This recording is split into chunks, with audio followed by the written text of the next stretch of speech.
আসসালামু আলাইকুম প্রিয় শ্রোতাবৃন্দ, সবাই কেমন আছেন? আশা করছি যে যেখানে আছেন অনেক অনেক ভালো আছেন। ভূতেররাজ্য.com থেকে পলাশ চান। আজকে আপনাদের সাথে দারুণ দারুণ একটা ঘটনা শেয়ার করতে যাচ্ছি। আশা করছি আপনাদের অনেক ভালো লাগবে। যদি ভালো লেগে থাকে আমার এই ভৌতিক গল্প, ডেফিনেটলি আমাদের চ্যানেলটা সাবস্ক্রাইব করে পাশে থাকবেন। আজকে যেটা বলতে যাচ্ছি সেটা হচ্ছে আমি আমার এক ভাইয়ের কাছ থেকে শুনেছি, রাজীব ভাইয়ের কাছ থেকে, এবং তার এক টিচারের ঘটনা নিয়ে। রাজীব ভাইয়ের জীবনে ঘটে যাওয়া এমন একটি ঘটনা যেটা নাকি তিনি আজও কাউকে সহজে বলতে চান না। কারণ সেই রাতের পর থেকে রাজীব ভাই একটা বিষয় কখনো বলতে পারেননি। মানুষের পরিচিত মুখ দেখলেই যে সে মানুষ হবে এমন কোনো কথা নেই। আর সবচেয়ে ভয়ঙ্কর ব্যাপার হলো, সেই রাতে রাজীব যাকে নিজের শিক্ষক ভেবে বাড়ি পৌঁছে দিতে রাজি হয়েছিলেন, তিনি আসলে মানুষ ছিলেন না। প্রিয় দর্শক শ্রোতাবৃন্দ, ভাবছেন না কি বলতে যাচ্ছি? তাহলে শুনুন। ঘটনাটা বেশ অনেক বছর আগের এবং সেটা ঘটেছিল জামালপুর জেলাতে। জামালপুর হচ্ছে ময়মনসিংহ এরই একটা পার্ট। কোন এক সময় গ্রেটার ময়মনসিংহ এর আন্ডারে ছিল, এখন জামালপুর। তখন রাজীব ভাইয়ের বয়স খুব বেশি ছিল না, উনি ক্লাস 10-এ অথবা ম্যাট্রিক দেবেন এরকম একটা সময়ে। পড়াশোনার প্রচন্ড চাপ ছিল এবং পড়াশোনার পাশাপাশি তিনি আসলে নিজের ভবিষ্যৎ নিয়ে অনেক বেশি চিন্তিত ছিলেন। সামনে পরীক্ষা, তাই রাত জেগে পড়াশোনার একটা অভ্যাস তৈরি হয়ে গিয়েছিল। যদিও জামালপুর জেলাতেই তাদের জন্ম এবং জামালপুরেই বড় হয়েছেন, তাদের বাসাও সেখানে, কিন্তু অনেক আগের কথা বলছি, তো সেই সময় আসলে লোকজন খুবই কম ছিল এবং রাত 10টা মানে অনেক রাত। তাদের বাসা ছিল একদম শহরের শেষ প্রান্তে এবং বাড়ির পিছনে ছিল বিশাল একটা বাঁশঝাড়। তারপর একটা সরু মাটির রাস্তা, আর রাস্তার ওপাশে বিশাল একটা খোলা মাঠ ছিল। দিনের বেলা জায়গাটা খুব সাধারণ এবং সুন্দর মনে হলেও সন্ধ্যার পর পুরো পরিবেশটাই বদলে যেত। বিশেষ করে রাত বাড়লে ওই রাস্তা দিয়ে মানুষজন খুব একটা চলাচল করতো না।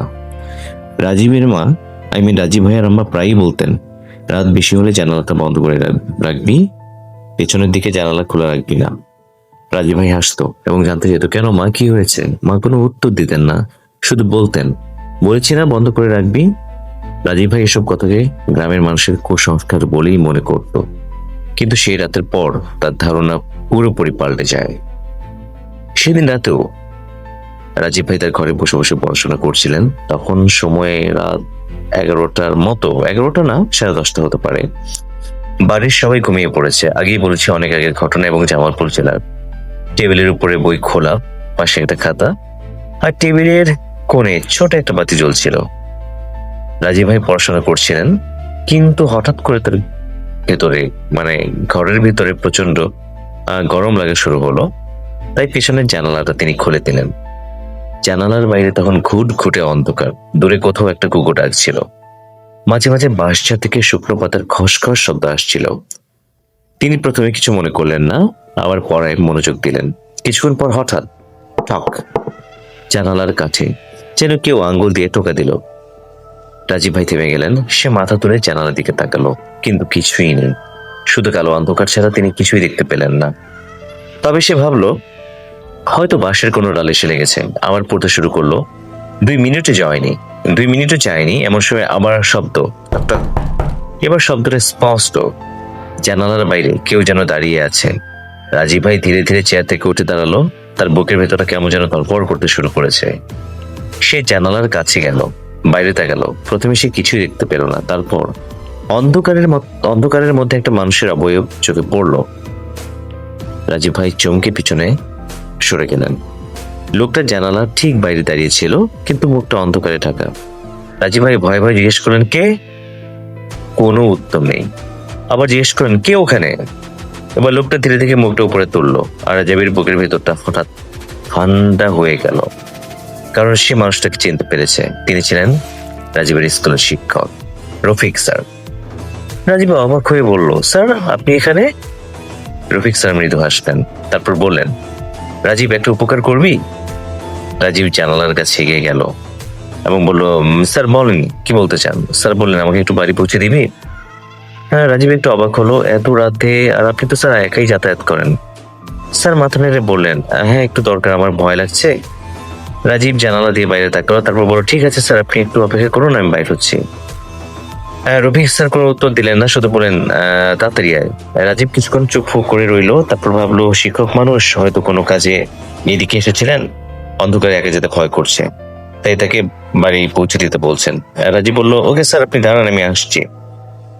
রাজীব ভাই দ্রুত বই খাতা বন্ধ করলো। ঘর থেকে বের হওয়ার সময় সে মাকে রাখতে চেয়েছিল, কিন্তু আবার ভাবলো এত রাতে সবাইকে ঘুম থেকে তুলে কি লাভ। সে চুপচাপ দরজা খুলে বাইরে বের হলো। বাড়ির উঠানে এসে দেখলো রফিক স্যার দাঁড়িয়ে আছেন। অদ্ভুত একটা বিষয় রাজীব ভাই তখনও খেয়াল করেনি। স্যারের গায়ে সে একই পোশাক যেটা তিনি স্কুলে পরতেন, সাদা পাঞ্জাবি, কালো প্যান্ট। কিন্তু রাতের এই অন্ধকারের পোশাকটা অস্বাভাবিক পরিষ্কার দেখাচ্ছিল। রাজীব বলল, স্যার আপনার বাড়ি তো ওইদিকে না? স্যার বললেন, হ্যাঁ চল। দুজন হাঁটতে শুরু করলো। বাড়ির উঠান পার হয়ে তারা মাটির রাস্তার দিকে গেল। রাজীব পিছন থেকে স্যারের সঙ্গে হাঁটছিল। প্রথম কয়েক মিনিট সবকিছুই স্বাভাবিক ছিল, কিন্তু কিছু দূর যাওয়ার পর রাজীবের মনে হলো আজকের রাতটা কেমন যেন অস্বাভাবিক নীরব। কোনো ঝিঝি পোকার শব্দ নেই, কোনো কুকুরের ডাক নেই, এমনকি বাঁশঝাড়ের পাতাগুলো যেন স্থির হয়ে আছে। রাজীব বলল, স্যার আপনি আজ আমাদের বাড়িতে কি কাজে এসেছিলেন? স্যার হাঁটতে হাঁটতেই বললেন, তোর সঙ্গে দেখা করতে, আর কিছুই না। আমার সঙ্গে? হ্যাঁ, কেন? স্যার এবার থেমে গেলেন। রাজীবও থামলো। রফিক স্যার ধীরে ধীরে তার দিকে মুখ ঘুরে তাকালেন। কিছুক্ষণ রাজীবের দিকে তাকিয়ে থেকে বলেন, আমাকে চিনতে পেরেছিস তো? রাজীব বাবাকে বললো, কেন চিনবো না স্যার, আপনাকে না চেনার কি আছে। স্যার আবার হাঁটতে শুরু করলেন, কিন্তু রাজীবের মাথায় একটা প্রশ্ন করতে লাগলো। স্যার তাকে এমন প্রশ্ন করলেন কেন? কিছু দূর যাওয়ার পর তারা বাঁশঝাড়ের কাছে পৌঁছালো। এখান থেকে রাস্তা দুই দিকে ভাগ হয়েছে। একই রাস্তা গ্রামের দিকে যায়, আরেকটা রাস্তা যায় পুরনো পুকুরের পাশ দিয়ে।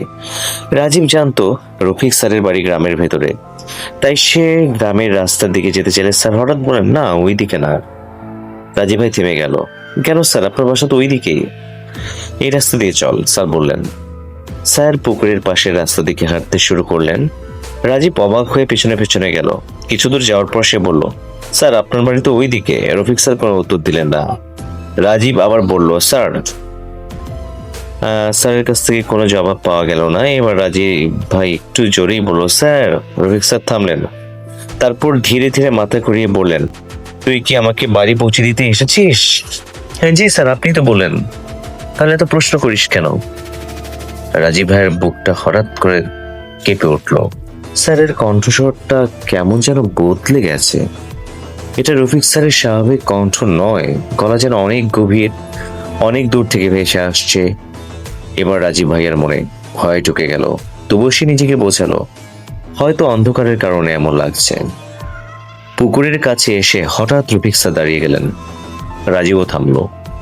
স্যার পুকুরের দিকে তাকিয়ে আছেন। রাজীব বলল, স্যার আমরা এখানে কেন দাঁড়ালাম? স্যার এবার বললেন, রাজীব তুই কি কখনো ভেবেছিস মানুষ মারা যাওয়ার পর কোথায় যায়? রাজীবের শরীর শিউরে উঠলো। সে বলল, স্যার এসব কথা এখন কেন? রফিক স্যার মৃদু হাসতেন। ভয় পাচ্ছিস? না স্যার, ভয় পাচ্ছি না। মিথ্যা বলিস না কিন্তু রাজীব। রাজীব ভাই এবার স্যারের মুখের দিকে তাকালো, আর ঠিক তখনই তার চোখ আটকে গেল স্যারের পায়ের দিকে। রাজীবের শরীরের সমস্ত শক্তি যেন মুহূর্তের মধ্যেই শেষ হয়ে গেল, কারণ এইখানেই টুইস্ট। স্যারের পা মাটিতে নেই। স্যারের পা মাটি থেকে কয়েক ইঞ্চি উপরে। তিনি হাঁটছেন না, তিনি যেন ভেসে যাচ্ছেন। আর পা বলে কিছুই নেই, দুটা কঙ্কাল, মানে কঙ্কাল বা হাড্ডির মতো কিছু দেখা যাচ্ছে। রাজীব ভাই চোখ কচকে আবার তাকালো। না, ভুল দেখছে না। স্যারের পা সত্যি মাটিতে নেই, যা ভাসছে সেটা দুটো কঙ্কালের পা ছাড়া কিছুই না। রাজীব ভাই এক পা পিছিয়ে গেল। তার মুখ দিয়ে কোনো শব্দ বের হলো না। স্যার ধীরে ধীরে তার দিকে তাকলেন, তারপর বললেন, কি হলো রাজীব? রাজীব ভাই কাপা গলায় বলল, স্যার আপনার পা কোথায়? স্যার নিচের দিকে তাকালেন, তারপর আবার রাজীবের দিকে তাকিয়ে হাসলেন। সেই হাসি, সেটা মানুষের হাসি ছিল না। রাজীব এবার দৌড় দিতে চাইলো, কিন্তু ঠিক সেই মুহূর্তে রফিক স্যার বললেন, দৌড়াবি না। রাজীব থেমে গেল, তার নিজের অজান্তেই থেমে গেল। স্যার বললেন, পেছনে তাকাস না রাজীব, পেছনে তাকাস না। রাজীবের শরীর কাঁপছিল, সে বুঝতে পারছিল না কি করবে। স্যার আবার বললেন, তুই যদি এখন পেছনে তাকাস তাহলে তুই আর বাড়ি ফিরতে পারবি না। রাজীবের চোখ দিয়ে পানি চলে আসছিল। সে কোনোভাবে বলল, আপনি কে? তাহলে আপনি কে? কয়েক সেকেন্ড নীরবতা, তারপর স্যারের মুখ থেকে উত্তর এলো, যাকে তুই এতক্ষণ স্যার ভাবছিলি। রাজীব এবার বুঝে গেল, এটা রফিক স্যার নয়। তার সামনে দাঁড়িয়ে থাকা জিনিসটা রফিক স্যারের রূপ নিয়েছে। রাজীবের মাথায় তখন মায়ের কথা ভেসে উঠলো, পেছনের জানালাটা খোলা রাখিস না। হঠাৎ রাজীবের মনে হলো তার মা কি এসব জানতেন। রাজীব চোখ বন্ধ করে মনে মনে দোয়া পড়তে শুরু করলো, কিন্তু তখনই সেই অদৃশ্য সত্তা তার কানের কাছে এসে ফিস ফিস করে বলল, রাজীব। রাজীব ভাই চোখ খুললো না। আবার সেই কণ্ঠ, রাজীব আমার দিকে তাকাও। রাজীব ভাই চোখ শক্ত করে বন্ধ করে রাখলো, কিন্তু তাকালো না। তুমি তো আমাকে চিনতে পেরেছো। রাজীব কোনো উত্তর দিল না। আমাকে বাড়ি পৌঁছে দিতে এসেছিলে। কণ্ঠটা এবার আরো কাছে। এখন আমার সঙ্গে যেতে হবে। রাজীবের মনে হলো কেউ তাকে বা তার কাঁধে হাত রাখলো। সে ভয় কেঁপে উঠলো, কিন্তু চোখ খুললো না। মনে মনে শুধু দোয়া পড়তে শুরু করলো। হঠাৎ সেই হাতটা সরে গেল। তারপর কয়েক সেকেন্ড কোনো শব্দ নেই। রাজীব ধীরে ধীরে চোখ খুললো। সামনে কেউ নেই, রফিক স্যার উধাও। রাজীব ভাই চারিদিকে তাকালো। পুকুর, বাঁশঝাড়, অন্ধকার, কেউ নেই। সে আর এক মুহূর্ত সেখানে থামলো না, দৌড়াতে শুরু করলো। কিন্তু অদ্ভুত ব্যাপার হলো, যতই সেই দৌড়ায় তার বাড়ি যেন ততই দূরে চলে যাচ্ছে। যে রাস্তা সে প্রতিদিন হেঁটে যায় সেই রাস্তা যেন আজ শেষই হচ্ছে না। একসময় সে বুঝতে পারলো সে একই জায়গায় ঘুরপাক খাচ্ছে। সামনে একটা বাঁশঝাড়, পাশে একটা পুরোনো গাছ, আর একটু দূরে পুকুর। রাজীব ভাই থমকে দাঁড়ালো। সে বুঝলো সে আবার সেই জায়গাতেই ফিরে এসেছে। ঠিক তখনই পিছন থেকে একটা কণ্ঠ শোনা গেল, রাজীব। সে পিছনে তাকালো না, কণ্ঠটা এবার একটু জোরে, রাজীব। রাজীব দৌড় দিল, কিন্তু সামনে গিয়ে আবার সেই পুকুর, আবার বাঁশঝাড়, আবার একই রাস্তা। তারপর হঠাৎ হাসির শব্দ। কেউ একজন তার চারপাশে দাঁড়িয়ে হাসছে, একজন নয়। মনে হলো চারদিক থেকে অনেকগুলো মানুষ হাসছে, কিন্তু কাউকে দেখা যাচ্ছে না, বোঝা যাচ্ছে না। রাজীব দুই কান চেপে ধরে দৌড়াতে শুরু করলো। কিছুক্ষণ পর হঠাৎ তার চোখে একটা আলো পড়লো। দূরে একটা বাড়ির জানালার মতো আলো জ্বলছে। রাজীব ভাবলো হয়তো কোনো মানুষের বাড়ি হতে পারে। সে সেই আলোর দিকে ছুটলো। কাছে গিয়ে বুঝলো ওটা তার নিজের বাড়ি। রাজীব অবাক হয়ে গেল। সে কিভাবে এত দ্রুত ফিরে এলো। বাড়ির দরজায় গিয়ে জোরে জোরে ধাক্কা দিতে লাগলো। মা, মা, দরজা খুলো মা। ভেতর থেকে মায়ের কণ্ঠ এলো, কে? আমি রাজীব। কিছুক্ষণ পর দরজা খুললো। রাজীব ঘরে ঢুকিয়ে দরজা বন্ধ করে দিল। তার মা ঘুম থেকে উঠে দাঁড়িয়ে আছেন। তিনি রাজীবের মুখে থেকে তাকিয়ে বললেন, কোথায় গিয়েছিলে এত রাতে? রাজীব কাঁপতে কাঁপতে বলল, মা, রফিক স্যার এসেছিলেন। মায়ের মুখের রং মুহূর্তের মধ্যেই বদলে গেল। কি বললি? রফিক স্যার? মা কয়েক সেকেন্ড চুপ করে রইলেন। তারপর খুব নিচু গলায় বললেন, রফিক স্যার তো। রাজীব বলল, কি? মা এবার তার শক্ত করে ধরে বললেন, রফিক স্যার তো 1 বছর আগে মারা গেছেন। রাজীবের মনে হলো তার পায়ের নিচ থেকে মাটি সরে গেছে। না মা, এটা হতে পারে না। মা বললেন, তুই কি দেখেছিস? রাজীব সবকিছু খুলে বলল। জানালার কাছে দাঁড়ানো, স্যারের বাড়ি পৌঁছে দেওয়ার অনুরোধ, পুকুরের রাস্তা, মাটিতে না ছোঁয়া পা, তারপর অদৃশ্য হয়ে যাওয়া। সব শুনে মা কিছুক্ষণ চুপ করে থাকলেন। তারপর বললেন, তোকে কতবার বলেছি ওই জানালা রাতে খোলা রাখবি না। রাজীব আবার জিজ্ঞেস করলো, কিন্তু মা, স্যার আমার জানালার কাছে এলেন কিভাবে? মা উত্তর দিতে যেও উত্তর দিলেন না। রাজীব আবার বলল, মা। মা ধীরে ধীরে বললেন, তোর রফিক স্যার মারা যাওয়ার আগে শেষবার কোথায় গিয়েছিল জানিস? রাজীব মাথা নাড়ল। মা বললেন, ওই পুকুরের রাস্তার পাশ দিয়ে। রাজীবের বুক কেঁপে উঠল। মা বললেন, অনেক বছর আগে এক রাতে স্যার ওই রাস্তা দিয়ে বাড়ি ফিরছিলেন। তারপর আর বাড়ি পৌঁছাতে পারেনি। তারপর পরদিন সকালে পুকুরের পাশে তাকে পাওয়া যায়। রাজীব চুপ হয়ে গেল, কারণ রাজীব এত কিছুই জানতো না। মা আরো বললেন, তারপর থেকে ওই এলাকায় মাঝে মধ্যে মানুষের নাকি একজন শিক্ষককে দেখতে পেত। রাজীবের গলা শুকিয়ে গেল। কি করতেন?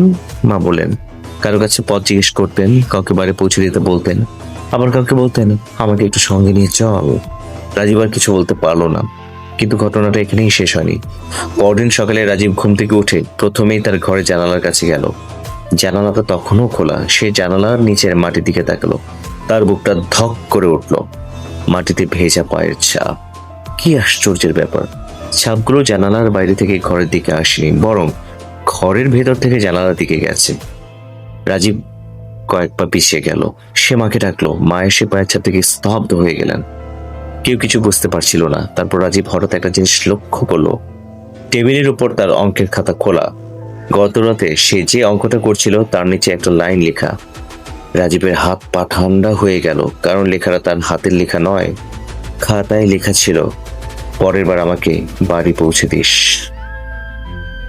ধন্যবাদ দর্শক মন্ডলী। জানি না গল্পটা কেমন লাগলো। আশা করছি অনেক ভালো লেগেছে, কারণ বেশ ভয়ের ছিল। আমি যখন আপনাদের শোনানোর জন্য গল্পটা পড়ছিলাম, আমারই আসলে কেমন ভয় ভয় করছিল। যাই হোক, যদি গল্প ভালো লেগে থাকে, লাইক, কমেন্ট, শেয়ার করে সাথে থাকবেন। ভূতেরাজ্য.com এর সাথে থাকবেন। সবাইকে অনেক অভিনন্দন, শুভেচ্ছা, ভালোবাসা, সবার জন্য শুভকামনা। আল্লাহ হাফেজ।